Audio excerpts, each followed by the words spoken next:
Sorry that I'm a little late, but hey, I have to build the suspense. I'm happy to see you guys here, and we're talking about the dangers of meditation. Can meditation be dangerous, especially mindfulness meditation? And this is something that I want to address because within our community, I'm seeing sort of two camps. Some people just absolutely love meditation and think it's the best thing ever, and then other people think that it's just absolutely horrible and one of the worst things you can possibly do. And I want to address this and talk about the pros and cons of meditation and the dangers of meditation, because there are in fact dangers of meditation. And if you've meditated before or have meditation as part of your daily routine, you're probably wondering, oh, well, how can that be? Well, we're going to look into that and see exactly why that is. Another reason why I want to address this, and if you've been noticing lately, we have been talking a lot about sort of New Age systems, Eastern systems, and the dangers that these systems bring over. And the reason why I want to discuss these things so much, and the reason why we've been discussing them lately, is a lot of people who find my channel come over from sort of the mystical New Age Eastern religious camp. And this is why I really want to point out how we are different, because yes, of course, there are some things that are similar, such as perhaps reality being mind and whatnot, but there are extremely important differences, and I really want to point out the elements of New Age thought, mystical thought, and Buddhist thought and Eastern thought that will lead you away from divinity and lead you away from enlightenment and lead you away from a higher consciousness. And this sort of running theme that we've seen here is that these New Age and Eastern religions and whatnot, and especially modern New Age thought, is just a new version of dangerous, damaging mainstream religion that ultimately puts a divide between you and divinity and brings you to a lower state of consciousness rather than a higher state of consciousness. But we're going to look at meditation and mindfulness meditation because it's billed as often a way to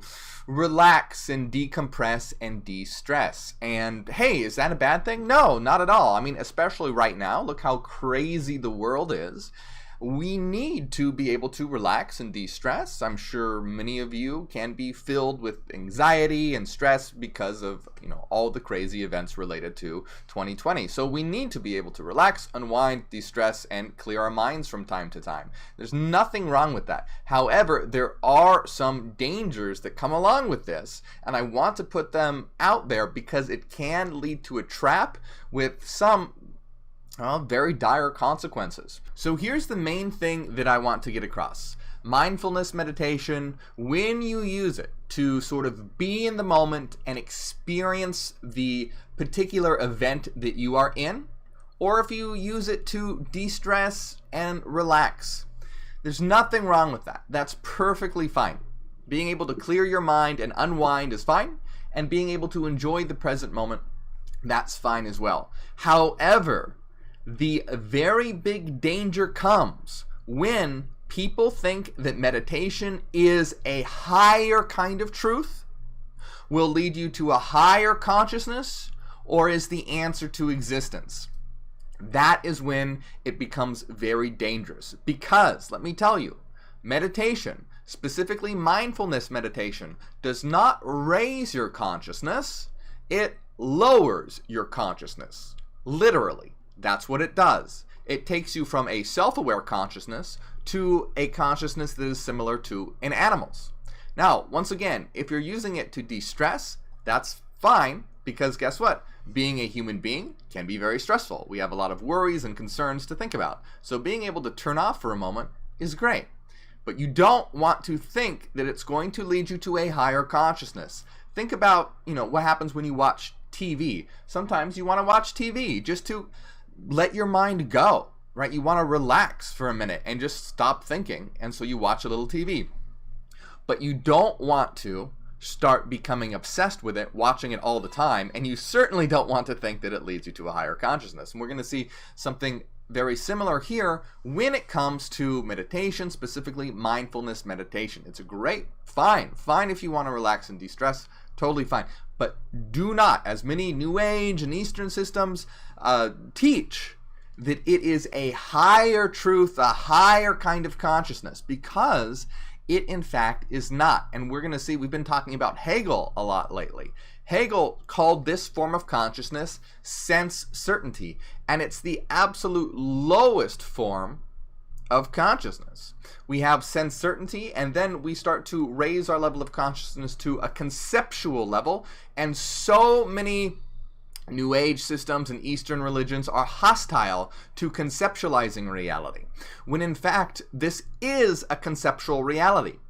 Reality is mind, which means that literally this reality is formed from thought, which means it's formed from ideas. This is a mental reality.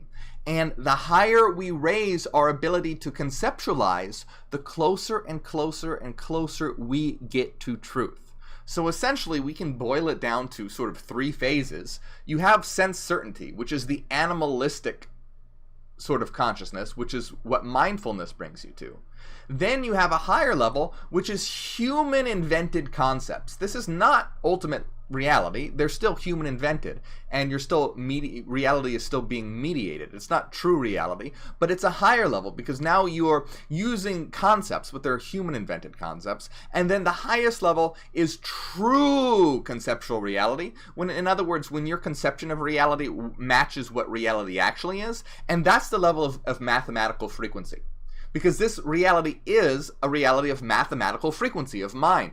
And so when you understand reality as mathematical frequency through mathematical frequency, which is the highest concept, one might say the absolute concept, then you have the mind of God. You are now thinking purely in terms of mathematical frequency.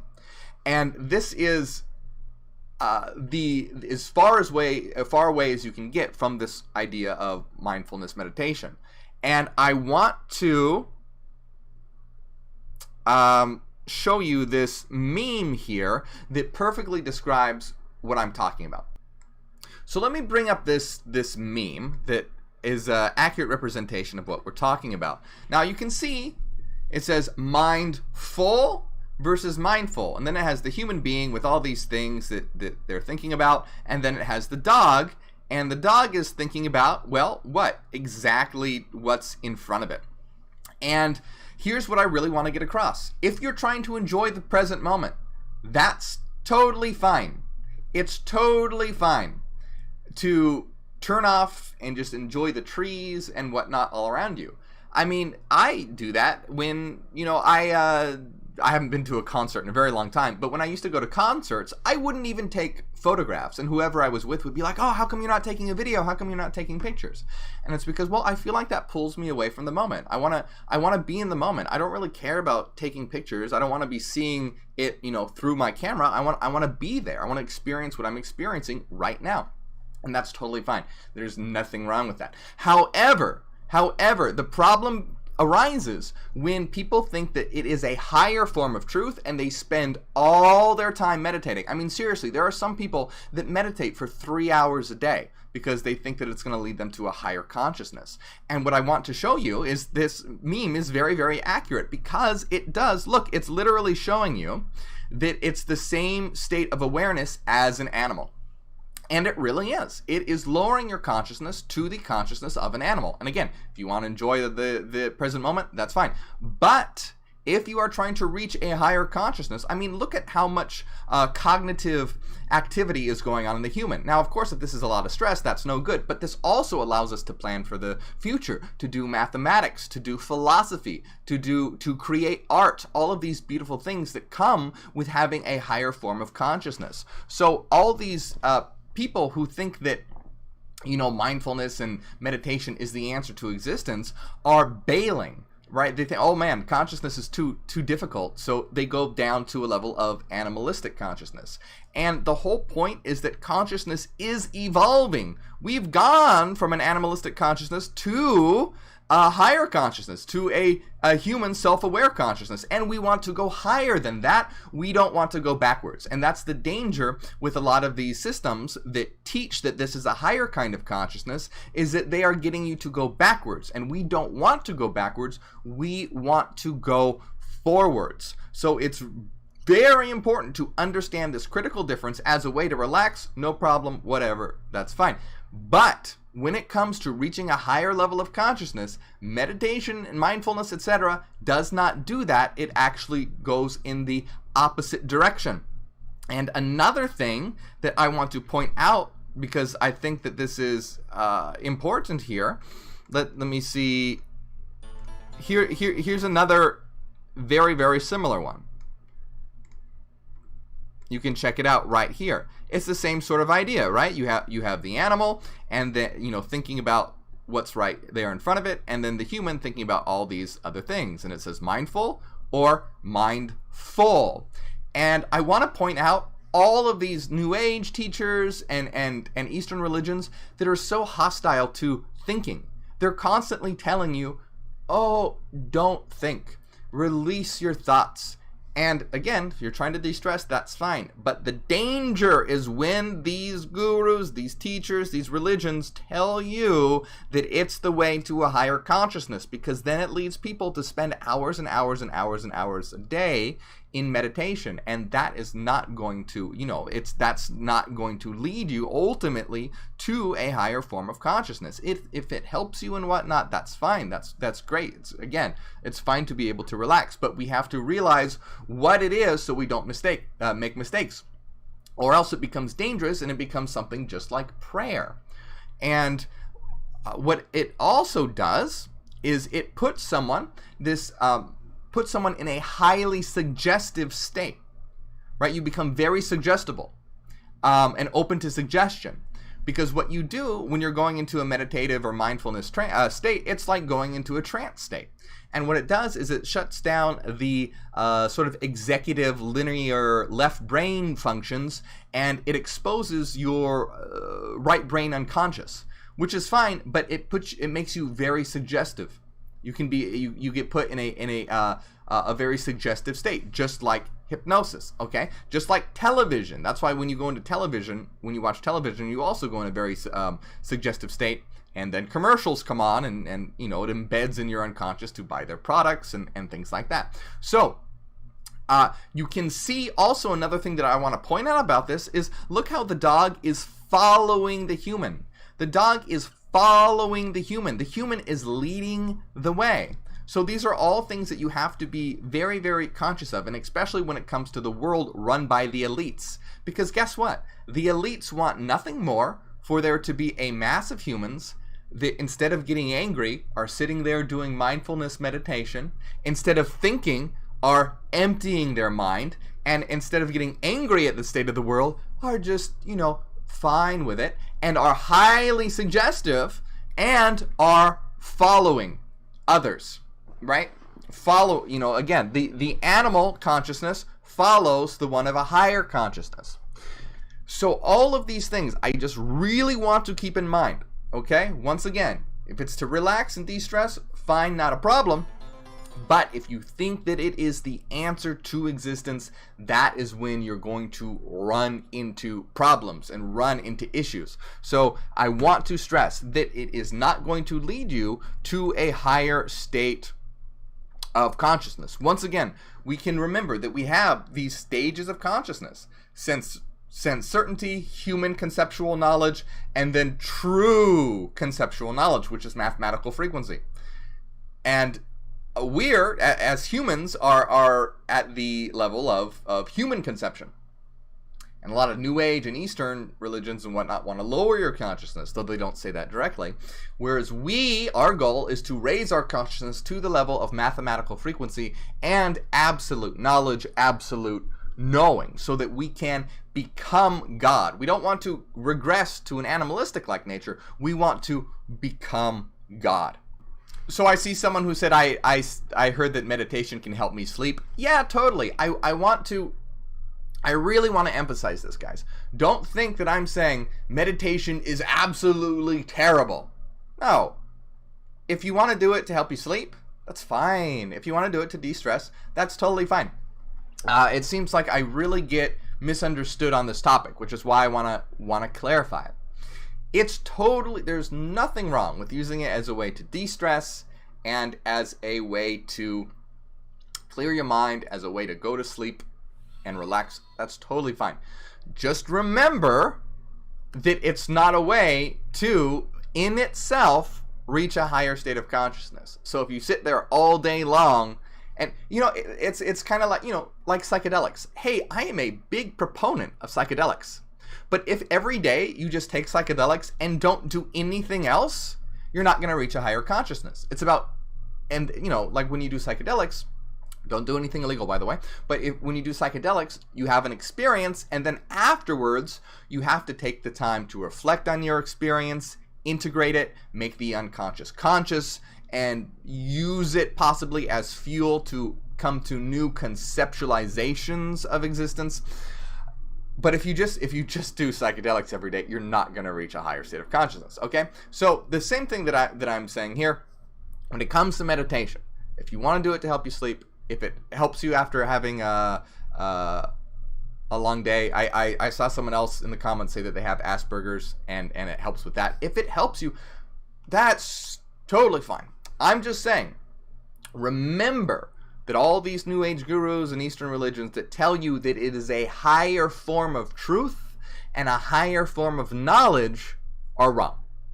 Because it's not. It's an animalistic form of knowledge, which is not knowledge at all. It is, even in these memes, it uses an animal as the archetypal example of mindfulness and meditation.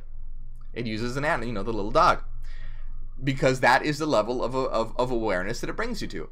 And that's fine if you want to experience the moment. I mean, hey, we're in this world, and sometimes we want to have animalistic experiences. I mean, some types of fucking is very animalistic, and that's a lot of fun, right? That can be a lot of fun. We can also have sex in a higher way too, but there's also very animalistic ways of having sex, and hey, that's fun. That's nothing wrong with it.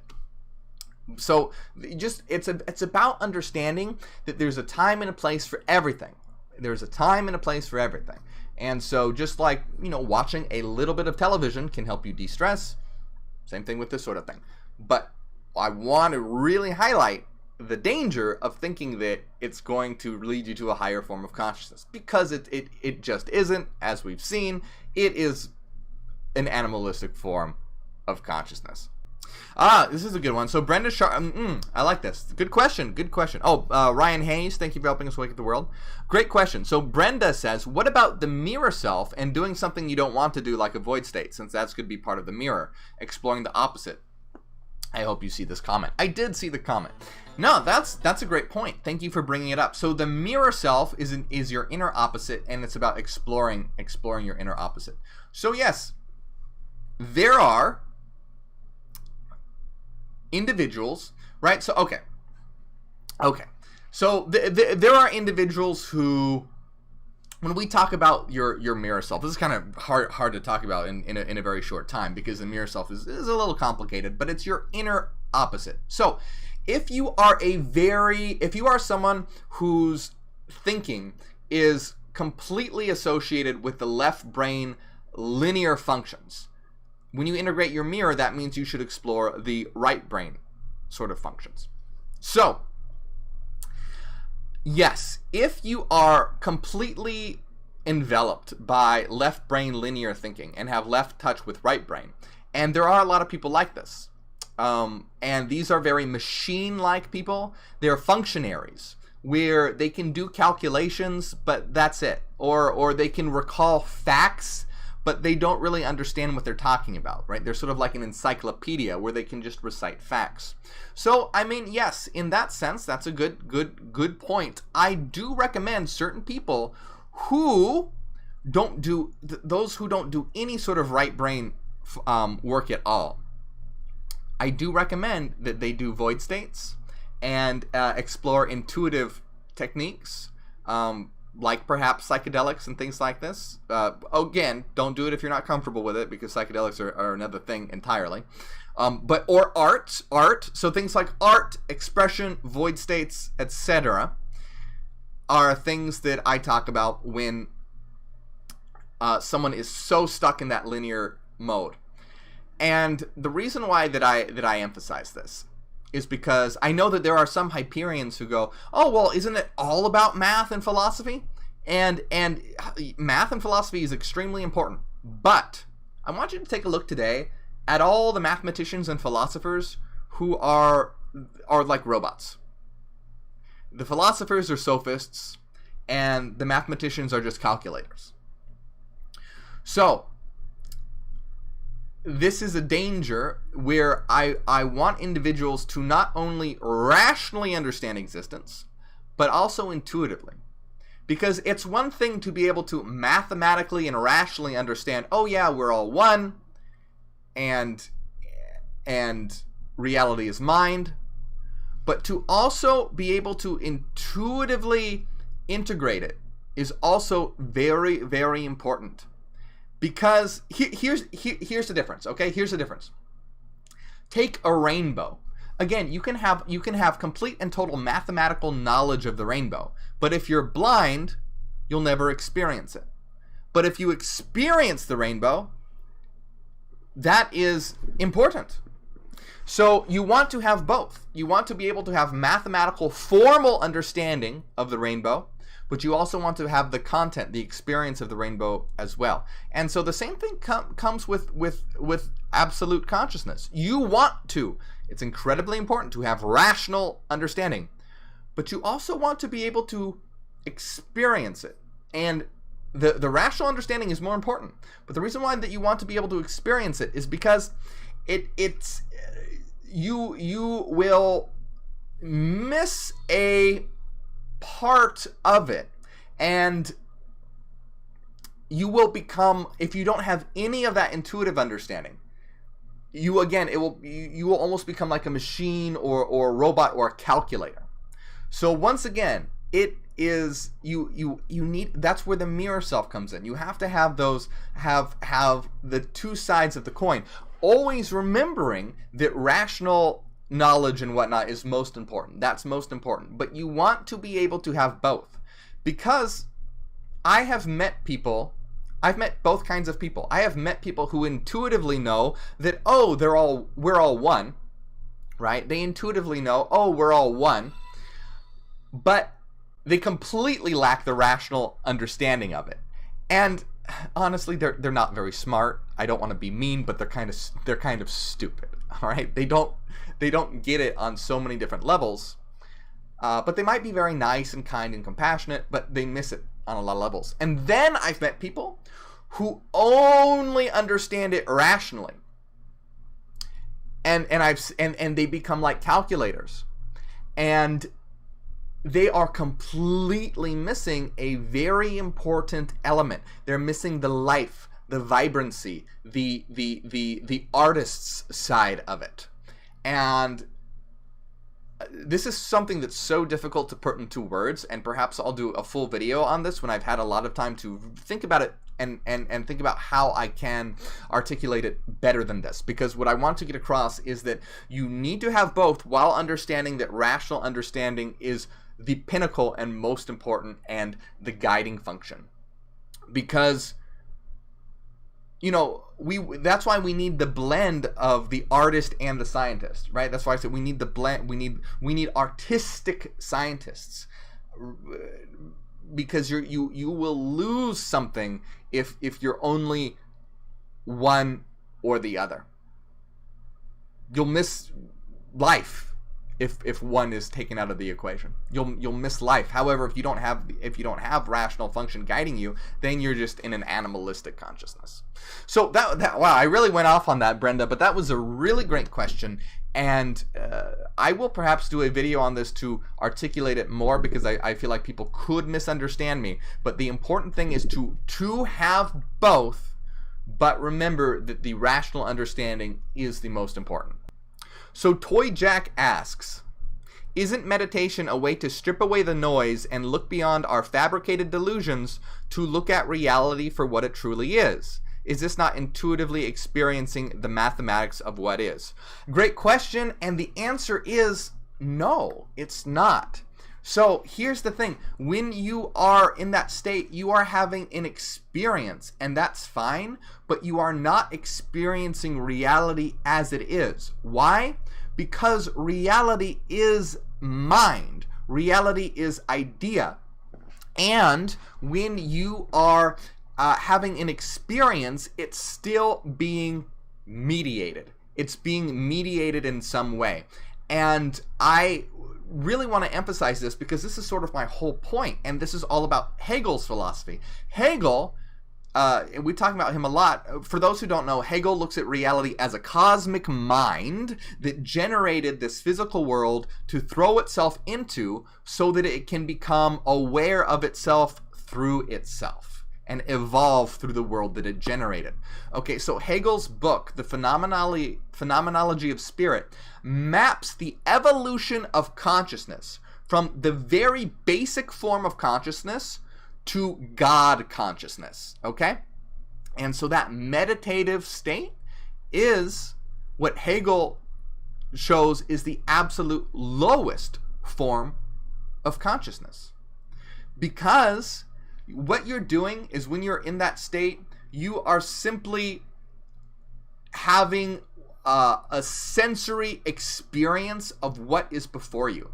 But that is an illusion. And what about when you meditate? Are you stripping away the illusion? No, you're not stripping away the illusion, because this is a mathematical reality. And there is a difference, okay? There is a difference between experiencing mathematics and having knowledge of the mathematical frequency language of existence, okay? Huge difference between experiencing and knowing.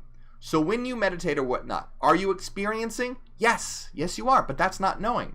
Look around you right now. Around you right now, you are experiencing mathematics. You are. That's what you're doing. So when you meditate and you go or do psychedelics, you're still having an experience. Now, it can be more exposed, but you're not getting to what Kant called the in itself. What is the in itself? That is how reality is removed from all sensory experience. So, once again, I want to there's these three different levels. Sense certainty, which is the meditative state, then human conceptions, and then true conceptions, which is mathematical frequency. And so, as we raise our level of awareness, the highest form of consciousness is to be able to understand and have full knowledge of what reality truly is, which is mathematical pattern, which is mathematical frequency. Not an experience, but knowledge. And knowledge is different. And this entails, right, because here's the difference. When you are having a meditation, when you're meditating, it's still a mediated experience. When you are at the level of absolute knowing, you are thought thinking about thought. You are thought thinking about thought. Meditation is not thought thinking about thought. It is the lack of thought and just experience. Meditation is not thought thinking of itself. Meditation is the lack of thought and having experience. And again, if you want to do that, that's fine. But it's not a higher truth.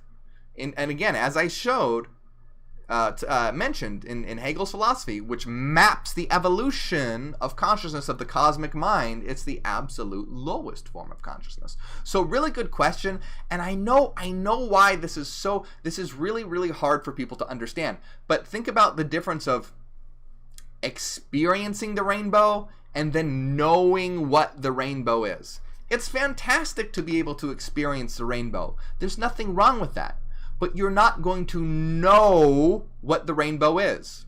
Think about people, if you don't know what the rainbow is, you can still experience it, but you might think, oh, well, what is this? Oh, maybe a god created it.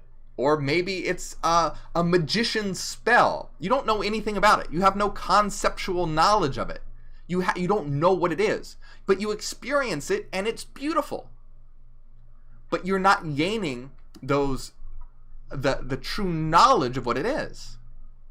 You see the difference because you can experience it, but still might think, oh, well, a god created it, or it's a magician's spell that cast upon me, because you have no knowledge of it. You're just experiencing it. So same thing with these like meditation and psychedelics. You're having an experience, which is fantastic, but it's not knowledge. It's not knowledge. Now, you can use it as content to form higher knowledge. You may have an experience that you can then reflect on later using your conceptual capacity to form higher concepts, but this is dependent upon you. And this is why you can have people who are very, very stupid, and if they're very, very stupid, no amount of psychedelics or meditation is going to help them. If you have, that's why I did a video on, what if Trump did DMT? Trump can do all the DMT he wants. He's still going to be a hateful, evil person. Because he lacks the intelligence to be able to use the experiences that he has to be able to form higher concepts and things like this. So really great question. I'm going to jump into the comments and see if there are any, if more clarification is needed. But I want to say that I do understand that this can be something that's hard to grasp. And the best way to really start to understand this is to realize the difference between experience and knowledge. And higher consciousness is all about knowledge. That's why it's know thyself. Know thyself and you will know the universe and the gods. Higher consciousness is all about knowledge. Experience can be great and it can be helpful, but you have to know what it truly is. So that's the main thing I really want to get across, that these things can be helpful if you want to de-stress or whatnot, or have an experience, but it's not truth in itself. Also, I highly recommend checking out my videos on void states, where I show something that's similar to meditation, but not meditation, that's very helpful and goal-oriented. So definitely check out my video on void states, but just always remember, again, helpful if you want to de-stress or whatnot, but just remember that it can be dangerous if you take it to be truth, which it is not truth, it's an interpretation.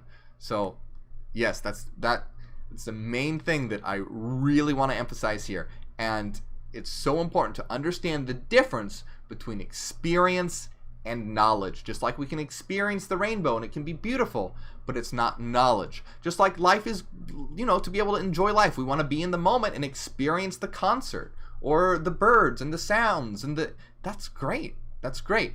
But it's not knowledge. Again, animals are able to do this. It's our human faculties that allow us to have conceptual understanding. And then as we get closer and closer to godhood, our conceptual understanding will match objective reality, because we will be able to know and understand and speak the language of existence, which is mathematical frequency, because remember, this is a conceptual reality. It's a reality of mind. It's a reality of thought.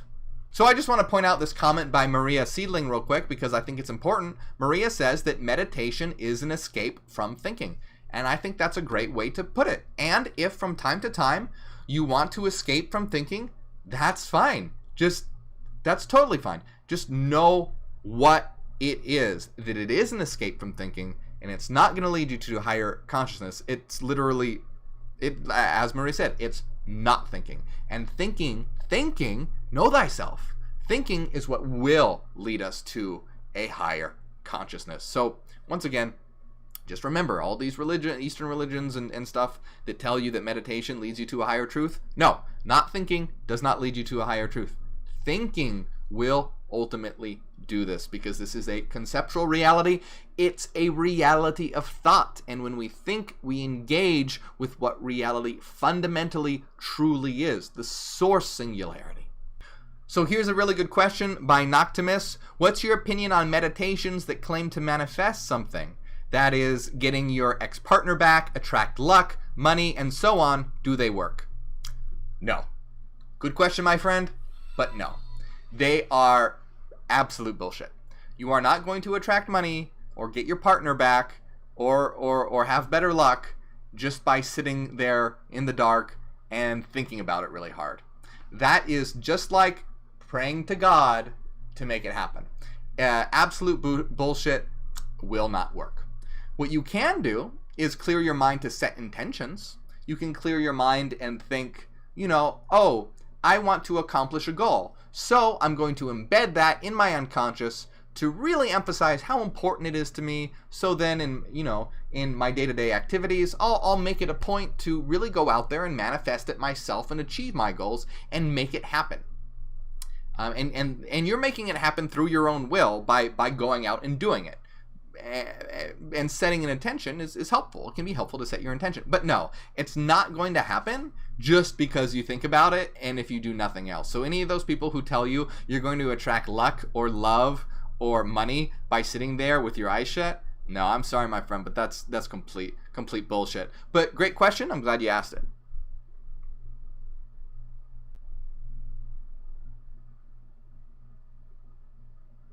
And just to emphasize, it's your will that will make something happen. I don't mean will by, some people think when I say will, I mean like thinking about it really hard. No, I don't mean thinking about it really hard. I mean your will as in, I'm going to go out today and make that happen. You want to go achieve that goal? Then go out there and do it. You want to be a famous musician? Go out there and practice and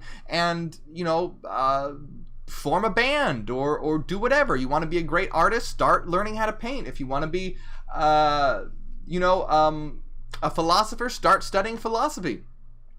And you can set your intention to do that to help you, but it's not going to happen just simply by thinking about it, which again, a lot of these new age systems will tell you just like, oh, the universe will provide. No, you have to go out there and you have to get it done. You are the universe. So just always remember that it's you make it happen. You will make it happen. And if not, it's just as useless as prayer. You see how it's just a deadly mainstream religion, just on a different level with different words. It's just as useless as, oh God, will you please give me, money? No, that's so stupid. Yeah. Anyway, you will go out and achieve your will by making it happen yourself. There's no God that's going to provide for you. You are God. And there's no universe that's going to provide for you. You are the universe.